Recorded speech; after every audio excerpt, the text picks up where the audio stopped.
I want you to imagine something. A bride standing in her dressing room, moments before the wedding. She doesn't walk off in the street covered in dust, throw on a dress, and hope for the best. She washes, she anoints, she puts on the garments prepared for her. Here's what I know. So many divorced Christian women are asking God for a Boaz, for restoration, for godly love, but they're trying to skip the preparation and jump straight to the wedding. Today, we're going to talk about how a godly woman actually prepares her heart as the bride of Christ long before any earthly groom ever enters the picture. Hey friend, welcome to Beyond Believing. I am your host, Katie Ann, certified life coach, single mom of 5, and a woman of God called to walk alongside divorced Christian women rebuilding their lives with Him. This is part 3 of our Becoming the Bride of Christ series. In part 1, we talked about suffering with God, not alone, and how that season is actually the cleansing stage. In part 2, we talked about guarding your heart without hardening it, the clearing stage where idols and attachments are surrendered. And today, we are closing this series with preparation, how the bride washes off the ashes, anoints herself with oil, and dresses in praise to walk into the year of the Lord's favor. And if you're listening to this and thinking, I want to live like that, I just don't know how to get there from where I am. That's exactly what I help women do in my 12-week private coaching program, Selah Healing. You can find details in the show notes. Let's dive in. Today, I'm going to walk you through 3 stages of preparation. First, washing off the ashes, releasing the old agreements, identities, and attachments that don't belong to the bride. Second, anointing with oil, learning to decide and partner with God in how you think, feel, and live. And third, dressing in the garment of praise, carrying yourself as the woman who believes the Lord's favor is already upon her. By the end of this episode, you will understand that preparing as the bride isn't about perfection, it's about participation. It's about actively partnering with what God is already doing in you. Number 1, the wedding, the fears, and the preparation. A woman messaged me recently and said, Katie, I want the kind of story that you describe. A life so redeemed, only the Spirit could have done it. A story so restored, I couldn't have orchestrated it. But if I'm honest, I'm scared to let go of what I know. I'm scared to really surrender my love life, my future, and my heart to God. What if He doesn't come through? Here's what I know.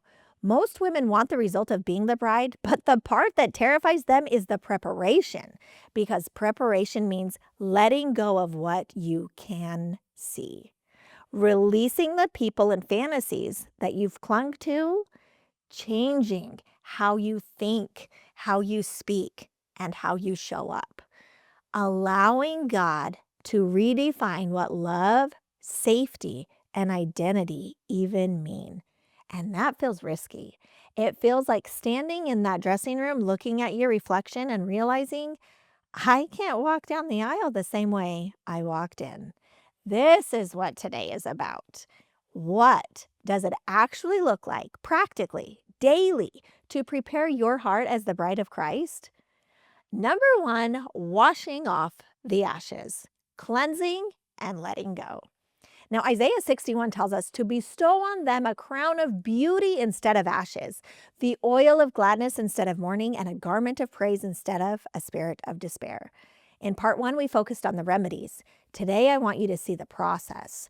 Before the oil, before the garment, there are ashes, and ashes represent burned out seasons, old identities, what didn't survive the fire, relationships and versions of you that are gone. Here's what I know.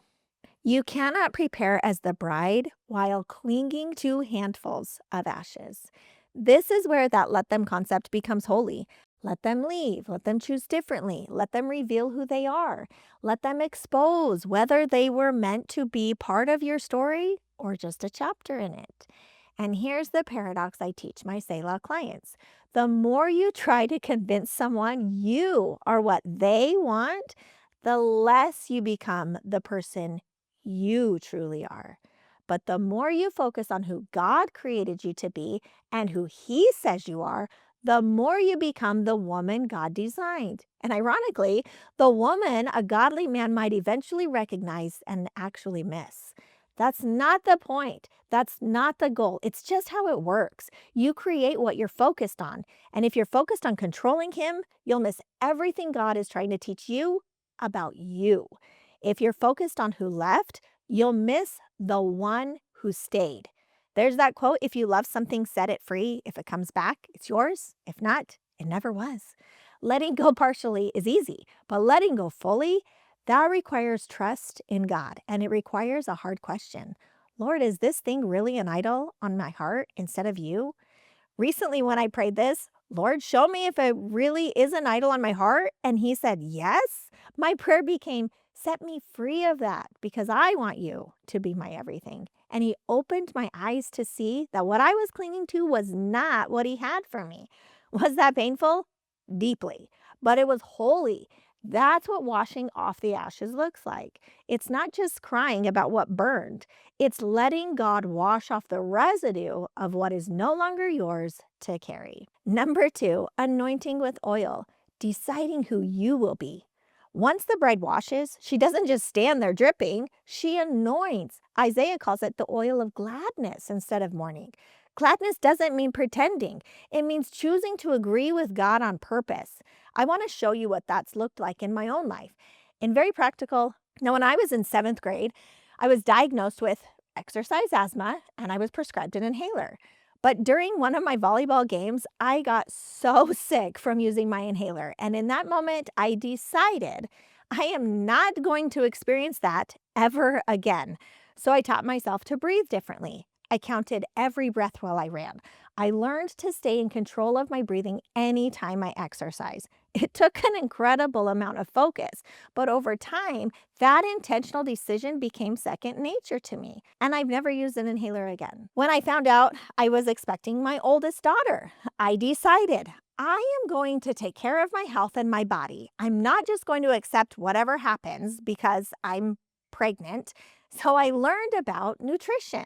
I learned about how many calories I actually needed and what that actually looked like. I learned how to safely exercise during pregnancy. I implemented what I learned. And with each pregnancy, I've had 5, aside from one, I have had incredible energy, recovered quickly and well. Was it work? Yes. Was it easy? Not at all. Did I do it perfectly? Definitely not. But the point is, it started with a decision. And in 2013, I woke up to severe stiffness and swelling in my hands. I couldn't bend my fingers to sign to my deaf daughter, who uses American Sign Language only to communicate. And the look on her face when she realized I couldn't sign back to her is one I will never forget. Doctors told me it was rheumatoid arthritis, gave me a prognosis I refused to accept. And right then I decided I will not allow anything to prevent me from communicating with my child. So I researched. I learned about rheumatoid arthritis. I looked into treatment options and what I could do to heal my body. And I have not had another episode like that ever since. Did that happen magically? No. Did I do it perfectly? No, again. But again, it started with a decision. Here is what I know. These decisions weren't just about willpower. They were about agreement. I stopped agreeing with fear. I stopped agreeing with, this is just how it is. And I started agreeing practically with life, stewardship, and healing. Preparing as the bride is the same. It sounds like, I decide I will not let this man be the idol of my heart. I decide I will not make my ex's choices define my worth. I decide to believe God's word over my feelings. I decide to prepare, not perform, to partner, not panic. The anointing is symbolic, but your decisions are the vehicle. The oil of gladness starts as a choice before it becomes a feeling. And number 3, dressing in praise. Walking into the year of the Lord's favor. Now, finally, the bride dresses. Isaiah says God gives a garment of praise instead of a spirit of despair. In Ezra 8, when he prepared to lead the people back to Jerusalem, he proclaimed a fast that we might humble ourselves before our God to seek from him a safe journey. It was a season of preparation, of setting themselves apart spiritually and practically before they moved. That's what your garment of praise does. It clothes you for the journey.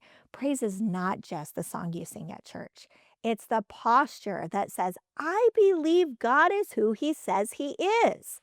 I believe his favor is on me even when I can't see it yet. I choose to bless his name while I'm preparing, not just when I arrive. Here's what I know. The bride doesn't wait until everything is perfect to put on her dress. She dresses because the time has arrived for her to. For you, dressing in praise might look like speaking life over your future instead of cursing it or complaining about it. Thanking God for removal as much as you thank him for provision. Praising him for the healing you're walking into even before you see the full results. Choosing worship when worry wants to take over, you are not just a woman surviving divorce. You are a bride being prepared, anointed, and dressed for a story that only the Spirit could write. So, what do you do with this? How do you prepare as the bride this week, not just in theory, but in practice? First, wash. Name what needs to go. Set a timer for 5 minutes and ask God, what ashes am I still clinging to? Is it a specific man, a fantasy, a what if, a version of you or him that no longer exists? Write them down and pray, Lord, I release these to you. Wash off what is not mine to carry. Second, anoint. Make one holy decision. Choose one area where you've been afraid or passive. Write, today I decide, and complete the sentence. For example, today I decide to stop stalking his social media. Today I decide to speak to myself with honor. Today I decide to treat myself like I am more precious than jewels or rubies. Ask the Holy Spirit to anoint that decision with his strength. Action step number 3, dress. Praise on purpose. Pick a worship song that reminds you of your identity in Christ. Start your morning with that song for the next 7 days. As it plays, literally picture yourself putting on the garment of praise, like a robe, like a wedding dress, and say out loud, I am his favor is on me, I walk as his bride. Friend, you can absolutely do pieces of this work on your own. But if you're listening to this and thinking any version of, I have no idea how to do that, that's exactly why Selah Healing exists. In my program, we identify the ashes you're still carrying. We gently surface the idols, the attachments, and patterns that have shaped your choices up until this point. We walk through the process of letting go fully, not halfway. We rebuild your identity on truth, not trauma. Practice new decisions and thought patterns until they become natural to you and teach you how to live as a woman, not a girl, a bride, not a beggar. Here's what I know. The woman God created you to be is not a fantasy. She's already in you. You just need someone to help you see her clearly and walk you back to her. If you're tired of living in survival mode, tired of waiting for a man to prove you're worthy, tired of mostly knowing the right things but struggling to live them, then book a free discovery call with me. Head to coachkatieann.com/call or click the link in the show notes. I work with a limited number of women at a time because this is deep personal work. If you're ready to do it with God instead of alone, I would love to walk with you. We've been talking all through this series about Isaiah 61 and the year of the Lord's favor. I believe with all my heart that 2026 is your year of the Lord's favor, not because everything magically gets easy, but because this is the year you choose to prepare instead of passively hope. That's why I created the year of the Lord's favor, a 2026 devotional journey. Each week, you're going to get a short reading plan from Isaiah, a 2-minute video from me with a promise from God, and a simple coaching tool. Reflection questions for you to go to God with and deepen your relationship with Him. A guided prayer to align your heart with His. It's completely free for the month of December as my gift for you. The link to join the waitlist is in the show notes. And if this series has spoken to you, the devotional is the next step to keep walking this out with God all year long. My friend, as we close this series, I want to read part of Paul's prayer from Ephesians 3 over you, that you, being rooted and grounded in love, may have strength to comprehend what is the breadth and length and height and depth, and to know the love of Christ that surpasses knowledge, that you may be filled with all the fullness of God. You are not just divorced. You are not just starting over. You are being cleansed. You are being cleared. You are being prepared as the bride of Christ. Remember this. You can wash off the ashes. You can anoint your decisions with His truth. You can dress yourself in praise. Stand tall. Straighten your crown. And remember whose you are. All right, friend, you don't have to navigate this preparation alone. If this series has shown you where God is inviting you deeper into surrender, healing, and identity, don't ignore that tug. Book your call at coachkatieann.com/call so we can talk about Selah healing. Subscribe so you don't miss what's coming next. And if this has blessed you, share it with another woman who needs to hear she is still the bride. You can find me on TikTok and YouTube. All the links are in my show notes. And don't forget to join the waitlist for the Year of the Lord's Favor. Thanks for listening to Beyond Believing.